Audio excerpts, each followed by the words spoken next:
ఢిల్లీలో సీఎం రేవంత్ మంత్రులు బిజీగా ఉన్నారు. వరుసగా కాంగ్రెస్ అగ్రనేతలను సీఎం మంత్రులు కలుస్తున్నారు. న్యాయ కోవిదులతో మంత్రులు భేటీ అవుతున్నారు. కొద్దిసేపటి క్రితం కేసీ వేణుగోపాల్తో రేవంత్ భేటీ అయ్యారు. అటు డిప్యూటీ సీఎం భట్టి మంత్రులు సుప్రీంకోర్టు అడ్వకేట్ అభిషేక్ సింఘ్వీతో భేటీ అయ్యారు. బీసీలకు 42% రిజర్వేషన్లపై కాంగ్రెస్ న్యాయ పోరాటంపై చర్చించారు. న్యాయపరంగా అనుసరించాల్సిన విధానంపై కీలక చర్చలు జరిపారు.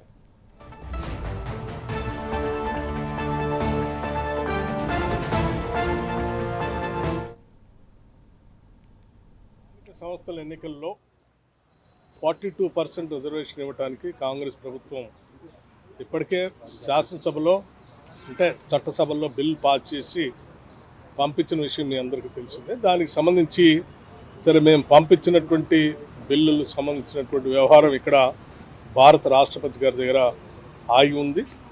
ఈ లోపల హైకోర్టు ఇచ్చినటువంటి ఆదేశాల మేరకు సెప్టెంబర్లో ఎన్నికలు నిర్వహించాలని 31 లోపల కంప్లీట్ చేయాలనేటువంటి ఆలోచన వారు ఇచ్చినటువంటి ఆదేశం.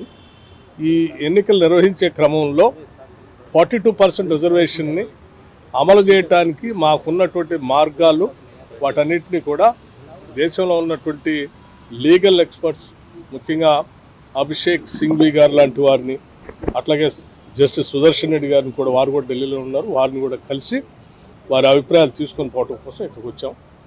అక్కడికి వెళ్తా ఉన్నారు. స్థానిక సంస్థల ఎన్నికల్లో 42% రిజర్వేషన్ ఇవ్వడానికి